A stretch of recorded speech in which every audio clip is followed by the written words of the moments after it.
And now it is time to talk about the tight ends in fantasy football.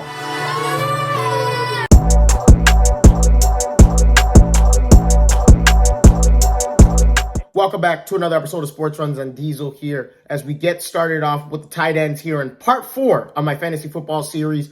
Starting off with Mark Andrews, who was the only tight end last year to have over 100 catches, clearly over 1,000 yards receiving, 9 receiving touchdowns, was the number one in terms of fantasy points at over 300 fantasy points last year.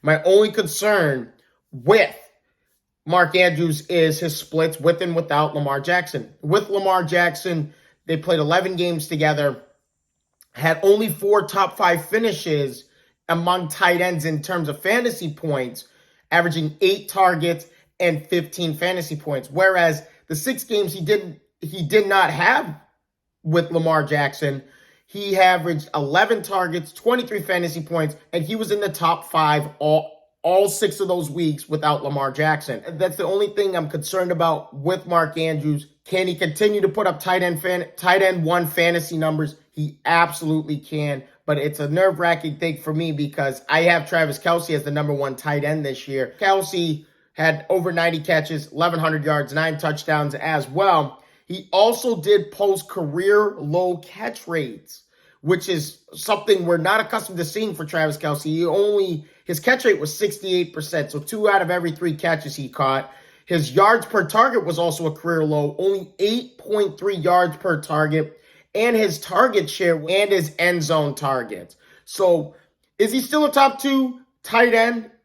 Yes, absolutely, because of the pass-heavy offense with Patrick Mahomes. There's no doubt in my mind Travis Kelce could be the number 1 tight end in fantasy football this year. Him and Mark Andrews, it's going to be between one of the two of them, but definitely, clearly, 2 guys you should definitely be going after. Kyle Pitts of the Atlanta Falcons.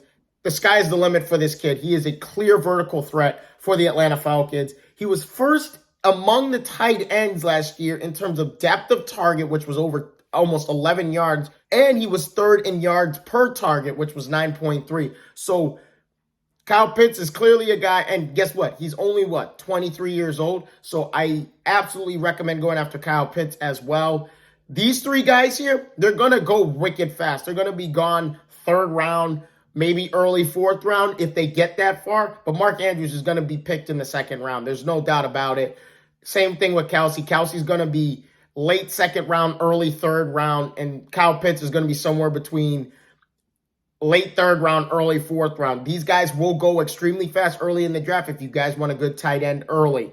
But outside of these 3 guys, other guys to target after, my personal favorite is George Kittle of the San Francisco 49ers. The only question mark I have with George Kittle is his connection with Trey Lance, as Trey Lance now seems to be the starter in San Francisco. But he has only had 2 games with 34 or more fantasy points last season. But he also had 6 single-digit outings in terms of fantasy output. That can be an alarming thing. Will he put up tight end 1 numbers? Absolutely, George Kittle will put up tight end 1 numbers.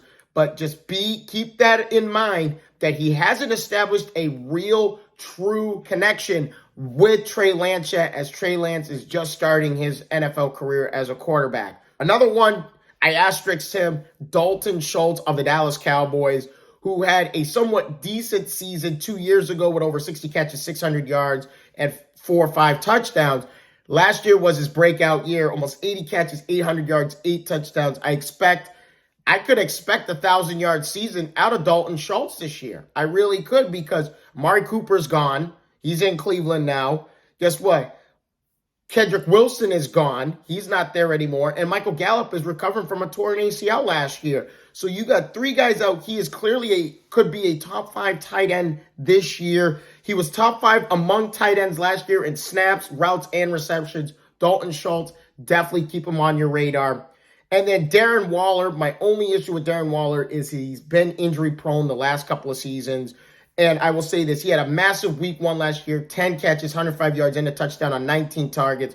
Massive week 1. And then he only had 1 touchdown for the remainder of the season. And he only averaged 56 yards a game receiving. But I will say this, he was injured for 6 weeks, so he's up and down injury-wise last year. That limited him on production, but could clearly be a tight end one in terms of production. And then keep an eye out for these other guys who are mid to late round picks, Hunter Henry and Dawson Knox.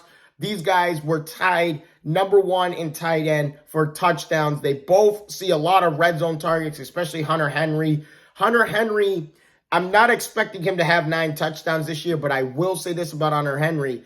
They are in a run-heavy offense, and if they get inside the red zone, expect Hunter Henry to get the football because the ball will not get thrown Jacoby Myers' way. Devontae Parker will see some of these red zone targets, so I don't expect Hunter Henry to have 9 receiving touchdowns this year. I expect him to have 6 or 7, whereas Devontae Parker will see some of those red zone targets based on his vertical threat.